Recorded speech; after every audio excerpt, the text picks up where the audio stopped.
Olá, mulheres valorosas que estamos estudando esse livro, né? O Impacto da Santidade, de Luciano Subirá. Esse é o 6º vídeo e nós temos interesse em caminhar mais um pouco. Esse mais um pouco, hoje, neste vídeo, nós vamos continuar um pouco mais de aprofundamento, aprofundar um pouco mais nos fundamentos. E quais são esses fundamentos? Fundamentos da santidade.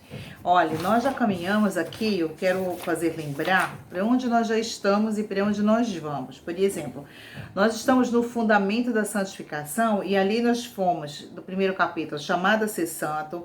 Nós já vimos os 3 níveis de santificação, né? Santificação inicial, santificação progressiva e a final, que é a glorificação. Aí nós vamos entrar agora um pouco mais no fundamento da santificação inicial. Depois nós seguimos nos próximos vídeos santificação progressiva e um pouco mais de fundamento da santificação final. Aí nós vamos fechar o primeiro tempo deste livro, vamos dizer 1/3 deste livro fundamenta-se aí. Aí na sequência a gente vai estudar o que é santificação total. Mas hoje eu queria que a gente atentasse para o que Leonardo Ravenhill disse. O maior milagre que Deus pode fazer atualmente é tornar um homem impuro de um mundo sem santidade, torná-lo santo e colocá-lo de volta naquele mundo impuro, conservando-o santo. É você que está buscando o nível de santidade, sou eu que estamos buscando o nível de santidade, porque o Senhor de volta nos coloca no mundo que é impuro, mas nós numa outra condição. E é isso que a gente vai caminhar. Eu queria que a gente olhasse para esse versículo de 1 Coríntios 6, de 9 e 11. E vamos prestar atenção, porque isso é uma regra. O homem é santificado na terra, para depois ser levado para o corpo de glorificação. Não tem possibilidade dele se tornar uma pessoa que vai receber a glorificação final sem ter passado pelas regras do reino de Deus, sem ter escolhido ser santo, como fomos chamados. Então estamos aqui em 1 Coríntios, que diz o seguinte: ou não sabeis que os injustos não herdarão o reino de Deus?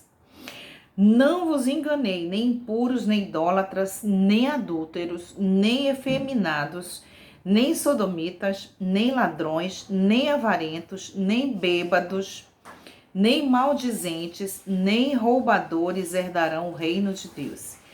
Tais foste alguns de vós, mas vós vos lavastes, mas foste santificados, mas foste justificados em nome do Senhor Jesus Cristo e no Espírito do nosso Deus. Ainda que a gente já tenha sido, o Senhor diz que nós passamos pelo primeiro processo, que foi da salvação, né? E nós temos agora uma jornada, porém, a gente precisa tentar.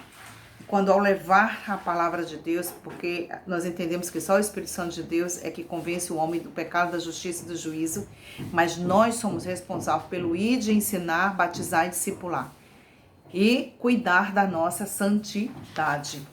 Então aqui, nesse tema também nós vamos falar hoje, como eu prometi no vídeo anterior, das terminologias, que tem muitas terminologias que a gente acaba confundindo bastante. Eu vou falar algumas delas aqui para que vocês saibam, em relação, sempre, eu vou voltar só um tema, sempre em relação à porta, o caminho e o alvo. Tá gravado isso aí, certo? Bom, dentro disso, nós vamos falar hoje da terminologia que também estão bem inseridas na porta.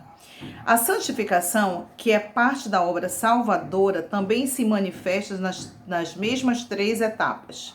A santificação inicial é a experiência da porta. A santificação progressiva, a do caminho. E a santificação final só será vivenciada quando o nosso corpo for o quê? Glorificado. Quando chegarmos ao destino, né? Que é conhecido como glorificação. Então, isso é muito importante a gente frisar, entendeu bem? Então, vocês veem que a gente está falando isso em todos os vídeos. Mas aqui tem muita confusão em relação aos termos utilizados na Bíblia. Por exemplo, vou pegar algumas terminologias: justificação, regeneração, santificação e salvação. Se a gente for fazer uma pergunta para você, você sabe dizer em que etapas acontece cada uma delas? E o que significa cada uma delas? É isso que a gente vai falar. Então, assim, vai tirar essas dúvidas, nós vamos ficar assim tranquilos e vamos passar para o próximo tópico. Temos a salvação e santificação, são as mais abrangentes, salvação e santificação. A gente já sabe que isso acontece nas 3 etapas da vida. E a justificação e a regeneração, né? Aonde ela acontece? Ela acontece lá no tempo da conversão, e isso é instantâneo, né? Aconteceu a justificação, mas o que é a justificação? Primeiro, Deus diz que Ele nos adotou, né? Ele deu seu único filho para que todo aquele que nele cresce, né, fosse salvo, ganhasse a vida eterna, e nós nos tornamos filhos de Deus. Então, a adoção, depois você lê lá em João 12, o que define a adoção? É o ato por meio do qual fomos feitos filhos de Deus. E como é que nós fomos feitos? Quando nós cremos em Jesus. E quando é que isso ocorre? Quando eu reconheço Jesus como Salvador. É lá na conversão, e isso é instantâneo. Eu tomei posição, a conversão acontece, né? Já estamos em 6 minutos. A redenção é o ato de compra mediante o pagamento da nossa dívida por meio da morte de Cristo. Então, redenção. O Senhor nos comprou mediante a sua morte. E ali, quando é que isso acontece? Também na conversão. Isso acontece imediatamente, instantaneamente. Veja, adoção, redenção. Justificação. E o que é a justificação? É o ato divino de não apenas nos perdoar os pecados, mas nos inocentar diante de Deus. Olha só, quando Jesus morreu na cruz, ele foi lá e disse: olha, tá pago, tá consumado, tá resolvido o problema, tá pago todos os pecados. Mas aí ele diz o seguinte: ele também é justificador nosso. O que significa isso? Que através de Jesus nós somos considerados justos. Então ele apagou e foi até Deus e diz: tá resolvido. Ele nos inocentou. É diferente de dizer assim: eu perdoo, mas você vai pagar, né, a tua dívida aqui, né? Você vai ter um tempo para ele pagar, né? Só que nesse caso não. Ele inocentou, ele justificou, ele nos fez com que Deus Santo, Santo, Santo nos olhasse como justos. E a regeneração é a experiência do novo nascimento. Quando é que isso acontece? Na forma também instantânea, na forma da conversão. Então vamos repetir? As terminologias que nós vimos hoje aqui: adoção, redenção, justificação e regeneração. E todas essas aqui acontecem na conversão. Eu me torno filho, eu me torno, mediante o pagamento da dívida de Cristo, eu sou livre, eu sou justificado, quer dizer, eu sou perdoado dos meus pecados, e também Deus me torna como inocente. E a regeneração, eu tenho a experiência do novo nascimento, eu sinto a paz do novo nascimento. E aí nós vamos virar outra parte. Veja que a gente só falou da conversão, que é o ato inicial, né? As outras terminologias são muito mais conhecidas: é salvação, santificação e glorificação. E você já sabe tudo isso. Você já sabe que a salvação é uma obra divina, ninguém poderia fazer isso. Quando é que isso acontece? No momento da conversão, mas isso na porta. Mas no caminho, isso é ao longo da nossa vida cristã. E o alvo é quando completarmos a carreira, que seremos um corpo glorificado como de Jesus.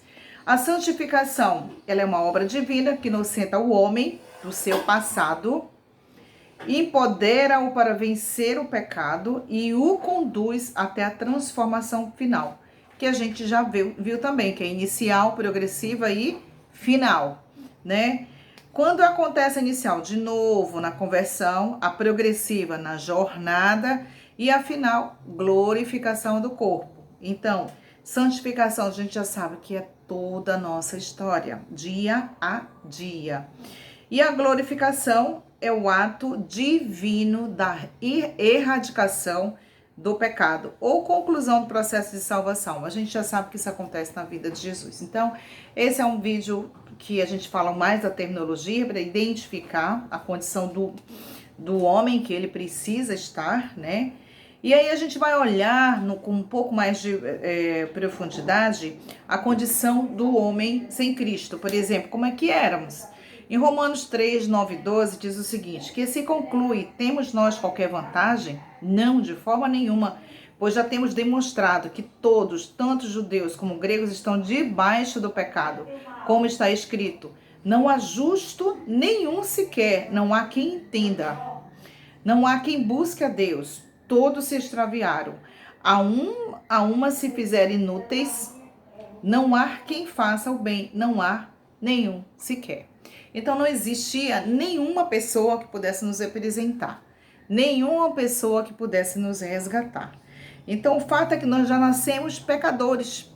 Já fomos concebidos em pecado.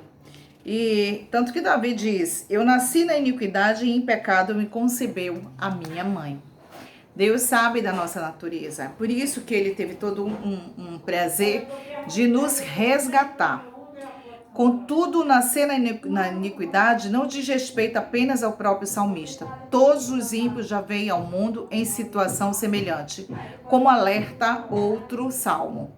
Desviam-se os ímpios desde a sua concepção, nascem e já se descaminham, proferindo mentiras. Aqui está em Salmo 58:3.